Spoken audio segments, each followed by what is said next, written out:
And welcome to Millennium TV 20.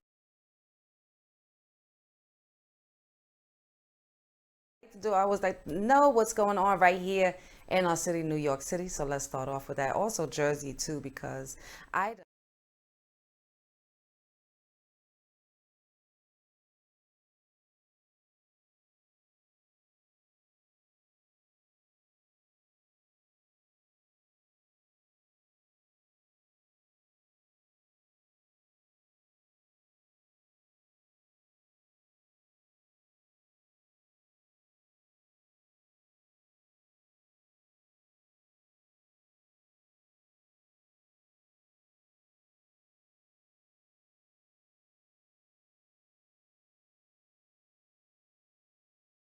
teachers for the first day of school. Okay, but besides that, right, the union plans to provide an update on the vaccination impasse.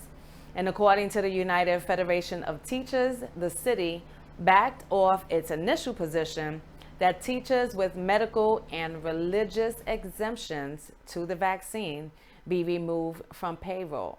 So the union says that it has purchased additional classroom air quality monitors in preparation for in-person learning. The city says schools will have a mountain of supplies on hand to keep students safe. And there will also be bi-weekly COVID testing in every school. But with Delta variant raging, there are still plenty of concerns about returning to in-person learning. A remote option, yet it serves the kids at home, but it serves the kids at home as well by keeping those classes sizes small. And a parent said, listen to parents who want a remote option. They just really don't care about the students in the building. They just really need us for childcare. Really? Annie Tan, who's a teacher, said that. And teachers have until the end of the month to get vaccinated as mandated by the city. And in our next story, we're going to move on to Rikers Island. The officers are scared to go back to work amid spike in violence. Inside the walls of Rikers Island, there is an increase in violence, and it's not just attacks amongst inmates. Assaults against correction officers are up by 23%, and 3 officers who say they were assaulted by inmates just over the past few weeks. I really wish I was able to provide the video, but unfortunately I only have this still shot. And they didn't want to be identified, saying that they feared for their safety. One officer who has been on a job for 5 years said he was jumped by 2 gang members last month who cut his face, bit his hand, and punched him. Said, I feel scared. He said, I feel scared. Officers are scared to go back to work because they're out of control. Another officer said he was also jumped by 2 gang members who tried to steal his prison keys. He literally was choking me for what felt like forever while he was on top of me, he said. The 3rd officer was rushed to the hospital after he was knocked unconscious by an inmate. The Correction Officers Benevolent Association and the union representing thousands of officers at Rikers says its members are at the brink of disaster. Over the past year, there has been an increase in inmates, a decrease in staff, and an increase in officers' sick calls. Some officers inside the jail complex are working 25 hours at a time, even sleeping in their cars in the parking lot to get some rest. And as the gang situation intensifies on the streets, they say it's also percolating inside the complex. Surveillance video from inside over the past year showing what appears to be a handful of incidents where officers were assaulted by inmates. The jail population has risen by 1,842 inmates over the past year. Meanwhile, 649 officers resigned or retired over the same time period. A federal independent monitor released a report in May saying that the disorder and chaos inside the jail is alarming. And since then, the officers say that the conditions have only gotten worse. The man in charge of the jail, Commissioner Vincent Schiraldi, was appointed to his position 3 months ago. Conditions are really rough, both for staff and for the people who are incarcerated here, he said. He said he's hiring new officers this fall, and we will see what happens on with that story. I also seen a post where an inmate actually was requesting some assistance because they were just being terrified, and It's a lot going on, like they said, for both sides of the spectrum. So let's move on to our next story. And the next story, hate crimes task force arrests a suspect in brutal New York City stabbing. New York City police have made an arrest in the stabbing attack of a gay man and his friend in Brooklyn, authorities said this past Wednesday. Jonathan Carter, 31, of New York City, was arrested and charged with attempted murder and robbery, among other violations connected to hate crimes, according to the NYPD's Hate Crimes Task Force. Abimola and his friend were stabbed with a screwdriver in a glass bottle early Saturday, police stated in a tweet, after two people approached them and made anti-gay statements. Both survive, Adelaja said in an Instagram post that showed what appears to be the wounds he has sustained. My left lung was punctured, wrote Adelaja, 36. I was also stabbed in the head and lower back twice. An unnamed friend, a co-victim, according to Adelaja, had been stabbed 6 times. Both are in stable condition. Adelaja and his friend had gone to buy food at the bodega at 2:10 a.m. when two men accosted them, triggering a verbal dispute that escalated into the attacks. The two assailants, which police allege included Carter, then stole an iPhone and cash from each victim before fleeing on foot. And in a statement, the police described the other assailant as a man with a dark complexion, medium build, and beard, who was wearing a red baseball hat, a red t-shirt, red and white pants, and red sneakers. You seen that in the picture just earlier. A third individual helped the two assailants by holding down one of the victims. Police described that third person as a man with a thin build and black braided hair who was wearing a red hooded sweatshirt, blue jeans, and black sneakers. During the first 6 months of the year, the NYPD recorded 317 confirmed bias-type incidents and 120 arrests. Both figures were more than double the tallies from the same period last year, and this year's numbers also represent 50% more incidents and 70% more arrests than the same period in 2019. Well, let's move on to our next story, and we're going to move over to Brooklyn. What's going on in Brooklyn? The Brooklyn community, they mourn Michael K. Williams. Assemblyman Nick Perry, who has represented that part of Flatbush for nearly 30 years and lives near the complex, said that Williams would often visit over the years and include Perry in youth-focused events or food drives. He lived elsewhere, but he always seemed to feel that he belonged and owed something to the neighborhood that he grew up in, Perry said. Also, residents who attended the vigil felt it was their duty to pay tribute, whether they knew Williams personally or not. Tamil Pierce, who is 53 of Flatbush, said Williams lived next to her cousin in the housing complex, and she never had a chance to meet him, but she always admired him for his talent. I live down the block, so I came to show some love and release my balloons with them, she stated. He was a great actor, and all the good people could come out of the projects, and all of the good people should come out of the projects, he said. Jessica Ortiz, 48, says she grew up with Williams and loved the fact that he visited the neighborhood quite often. He always came back here, and he looked out for the place where he started, she said. The characters that he portrayed, like the gangsters, that wasn't him. He was a real soft, gentle, kind, give you the shirt off his back kind of guy. Williams told the New York Times in 2017 that he continuously drew inspiration for his characters from people around the complex. So when he didn't quite know how to handle a shotgun, he and the local drug dealer stood on the roof of one building and shot off some bullets into a steel door. He said that was the best acting lesson I've ever had. And he also continued to use other people in his life, like his father and nephews, to bring death and nuance to the roles on Boardwalk Empire, The Night of, and When We Rise. Residents in the neighborhood said he often popped up at random events in the community to celebrate and be with the people, as Ansari put it. Ansari says she often saw Williams because he was a house head. So if you know what house music is, yes, that's what he was deeply into, and he would show up to house music events and other neighborhood gatherings just to dance. And since his death, a video of him showing off his dance move has widely been shared on social media. Yes, we've all seen it. And even after being on the wire, he never stayed away. He still walked through the community like he never even been on TV. So he wasn't a star to himself. He was just a regular person. Erica Ford, the founder of Life Camp, which is an organization that focused on reducing gun violence in New York, said Williams felt as if he owned it to people to use his celebrity for good.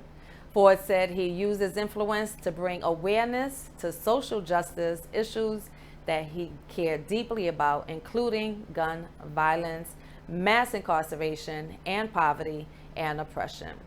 He used everything that he had to make sure that the people enjoyed life and that they experienced what he wanted to share. And we will move on to a next story, which is just really sad. I know the family, not the immediate family, but the surrounding family of this young kid. And the dead body was found in New York City late Wednesday, which has been identified as one of Christopher Clark, 20, of the Bronx. Yes, I shared this on social media as they were looking for him. And prior to let's go into the story. I'm sorry. Christopher Clark, the death has caused a lot of friends and family of Christopher so much hurt. It is in that mourning spirit that the concerned persons have taken to social media to share tributes to the deceased and condolences to the affected family. Young man with autism found dead in New York City after being missing for a week. Identified at the morgue, cause of death is unknown, which makes this that much more tragic. No parent should ever have to endure the loss of their children. As a mother, my heart goes out to the mother and his family. Sincerest condolences, Christopher Clark. May your soul rest in peace. Everyone is encouraged for a little support because every bit counts. So if your finances are tight, please just say a prayer. Across social media users' timelines are statements that show respect, admiration, and gratitude towards Clark as people mourn the passing. There is what we ask is family privacy should be respected at this difficult time. We do send our thoughts and our prayers with everyone affected by the passing of Christopher Clark. They do have a GoFundMe page, and if you go to GoFundMe.com, just search in Memory of Christopher Clark, and that's with the E at the end. Again, Memory and Christopher Clark. We do send the families our deepest condolences here on Millennium TV 24. And you know I'm a big advocate for autism, so yes, this is definitely, causing an effect on me, but we send love and good energy to you. But what we're going to do is go into a commercial break. My name is Kim Seabrook. We will be right back on Millennium TV 24. What does a Regis divorce, a Regis bankruptcy, and a Regis personal injury claim have in common? Regis lawyers. Lawyers who care, convenient, affordable, respectful, and experienced. For over 20 years, we have helped thousands throughout the Hudson Valley, New York City, and Long Island. We work 100% for the 99%. For a free consultation with an experienced attorney, call or text us at 212-766-1100. And yes, we speak Spanish.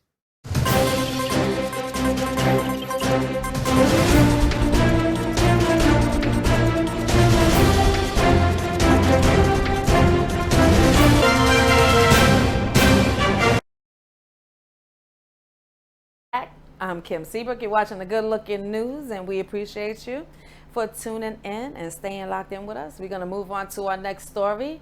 And in the next story, the Justice Department plans to file a lawsuit against Texas over its restrictive anti-abortion law that critics say it's unconstitutional and has brought a halt to women's reproductive rights in the state. That is according to a person familiar with the matter.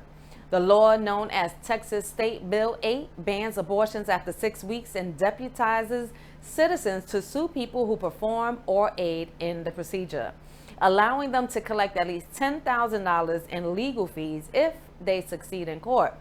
The lawsuit could come as early as Thursday, according to the person who asked not to be identified, because the announcement hasn't yet been made. Well, it wasn't immediately clear on what grounds the Justice Department would base the lawsuit, but the Supreme Court refused last week to block the law as requested, by abortion providers in Texas, while the measure is challenged in lower courts. Attorney General Merrick Garland said in a statement Monday that the department was urgently exploring all options to challenge the Texas law. The department will use powers under the so-called FACE Act to provide support from federal law enforcement when an abortion clinic or reproductive health center is under attack, Garland said. But we will not tolerate violence against those seeking to obtain or provide reproductive health services, physical obstruction, or property damage in violation of the FACE Act, Garland said. Justice Department plans to sue Texas over anti-abortion law. President Joe Biden said that last week he believed DOJ may have some ability to limit the legislation without providing details. He called the law an assault on abortion rights. And next, we're going to move on to another story. Now we just got over Ida, and now we're hearing something about Mindy. What's up with the ladies' names, huh? But anyway, I'm just making light of the situation. Mindy now is a tropical depression. Dumps rain over Georgia. Rain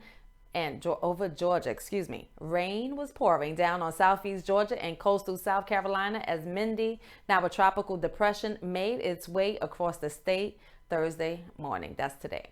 The storm made landfall in St. Vincent Island, Florida on Wednesday night, and Mindy was expected to cause as much as 6 inches of rainfall across the Florida Panhandle and portions of southern Georgia and South Carolina through today. And the National Hurricane Center said that the scattered flash urban and small stream floods were possible. The storm on this Thursday morning was about 80 miles southeast of Valdosta, Georgia, and moving northeast at 20 miles per hour with maximum sustained winds at 35 miles per hour, forecaster said. And Florida's Big Bend area was already saturated from rain dumped by Hurricanes Elsa and Ida. Some residents in low-lying Dixie County have had to move out of their homes, which were flooded before Mindy brought more rain. Diane Van Hook has been living at a hotel for weeks because her property is flooded and there's no electricity in her home. Now we're seeing where people who weren't flooded a week or two ago are now flooded as the water moves throughout the county, she said, adding that the area expected between 2 to 4 inches of rain from Mindy. A slower east-northeastward motion is forecast Thursday night through Saturday, and the center of Mindy was expected to move across southeastern Georgia Thursday morning and over the western Atlantic by later in the day. Little change in strength was forecast through Thursday night, and gradual weakening is expected on Friday. And Mindy is forecast to become a remnant low by Saturday. And that is that story. And we'll move on. Let's go on into technology. Silicon Valley finds remote work is easier to begin than end. Absolutely, I can understand that. Technology companies that led the charge into remote work as the pandemic unfurled are confronting a new challenge. How, when, and even whether they should bring long isolated employees back to offices that have been designed for teamwork. I thought that this period of remote work would be the most challenging year and a half of my career, but it's not, said Brent Hyder, who's the Chief People Officer for business software maker Salesforce, and it's roughly 65,000 employees worldwide. Getting everything started back up the way that it needs to be is proven to be even more difficult. The transition has been complicated by the rapid spread of the Delta variant, which has scrambled the plans that many tech companies have had bringing back most of their workers near or after Labor Day weekend. Microsoft has pushed those dates back to order, while Apple, Google, Facebook, Amazon, and a growing list of others have already decided wait until next year. But given how they set the tone for remote work, tech companies' return to office policies will likely have ripple effects across other industries. Employers' next step could redefine how and where people work, predicts Laura Boudreau, who is a Columbia University assistant economics professor who studies the workplace issues.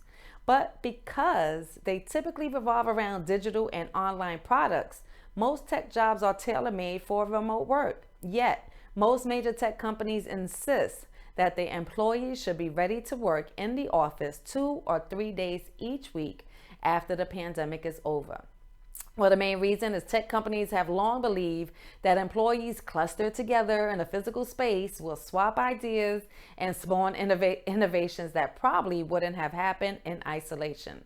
Well, that's one reason tech titans have poured billions of dollars into corporate campuses, interspersed with alluring common areas meant to lure employees out of their cubicles and into casual collisions that turn into brainstorming sessions.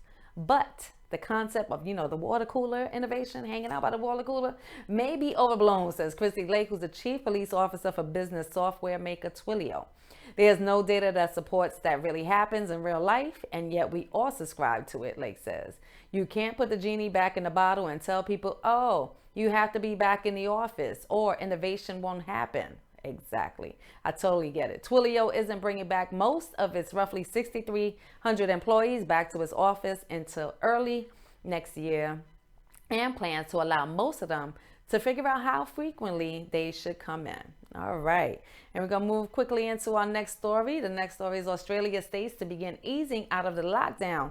They have been in lockdown for months. Australia's New South Wales state will come out of lockdown. So Saturday, and the government plans to ease restrictions in Sydney once 70% of its residents aged 16 and older are fully vaccinated.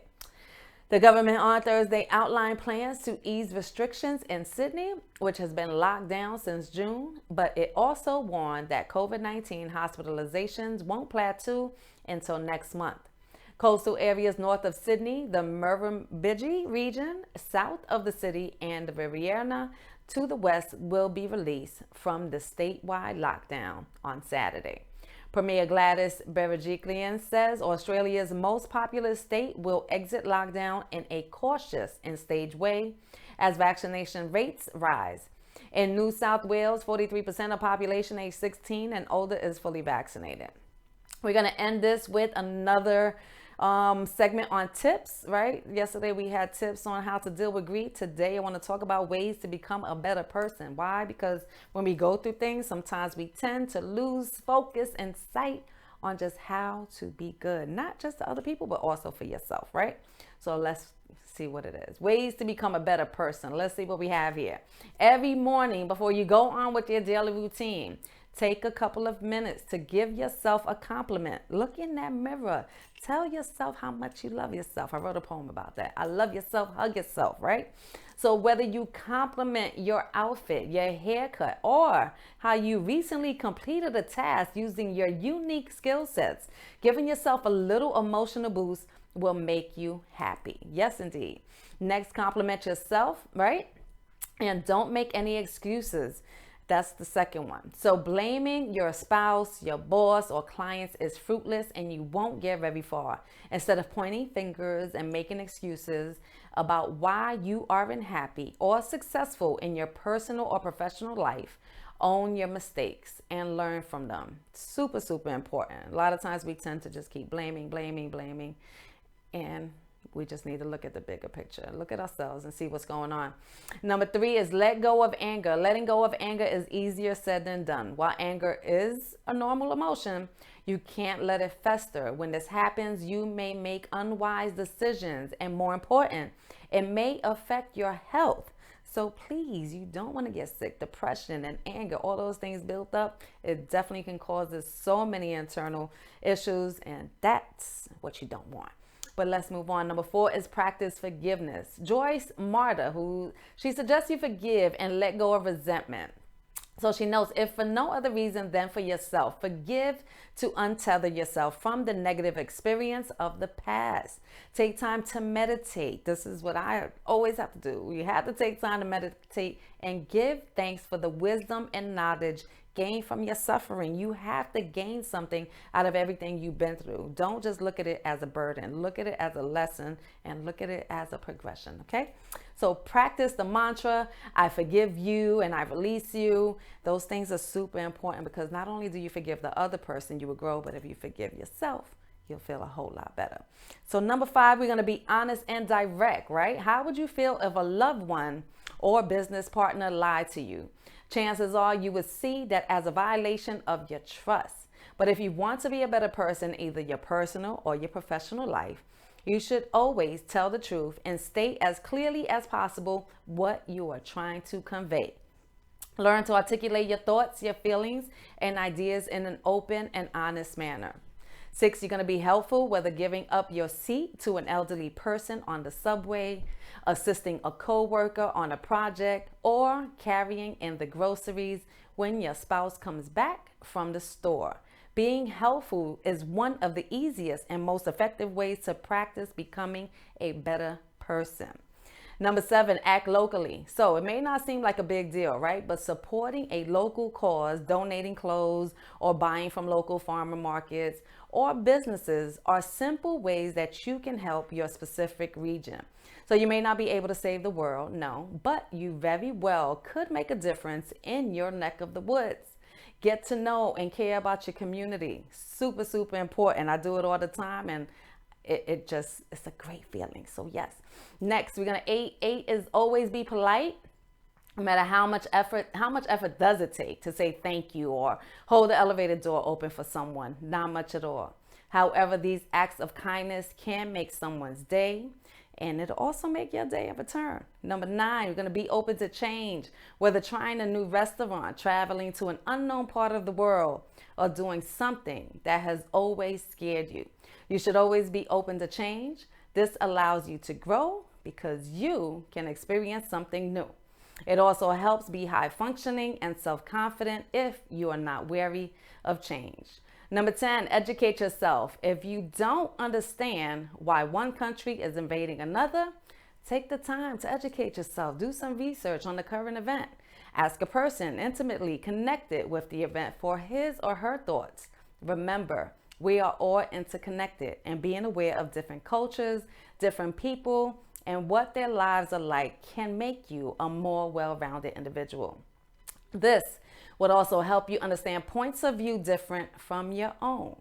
11, love this one. 11, surprise people, right? How good does it feel to make someone smile? It feels pretty good. It does for me, I know that. Surprise your loved ones or co-workers now and then, even with a little gift, a night out on the town, or even something simple, going for a drive, saying, hey, let's get in the car, let's hit the road, and take a breather, or by offering help when you know that they could use it. So I chose this just to help us all get through these days. For the many, many people I know in my life that we just want to always do and be better, be stronger and wiser. Growth doesn't happen overnight, but if you acknowledge what's needed and what is missing from you to become a better person, then you will see the better in you and you will see the changes. So take your time, work on it. Again, nothing happens overnight. And stop blaming yourself. Don't blame your parents. We are all grown and we know how to take responsibility for our decisions. I am Kim Seabrook. You've been watching the Good Looking News, and we will see you next time on Millennium TV 24. Please don't forget to download the apps on your iPhone, your Android, Roku TV, Apple TV, Amazon TV, or your smart TVs, and watch us. Stay tuned with us. We appreciate your support, and we will continue to support you. See you next time.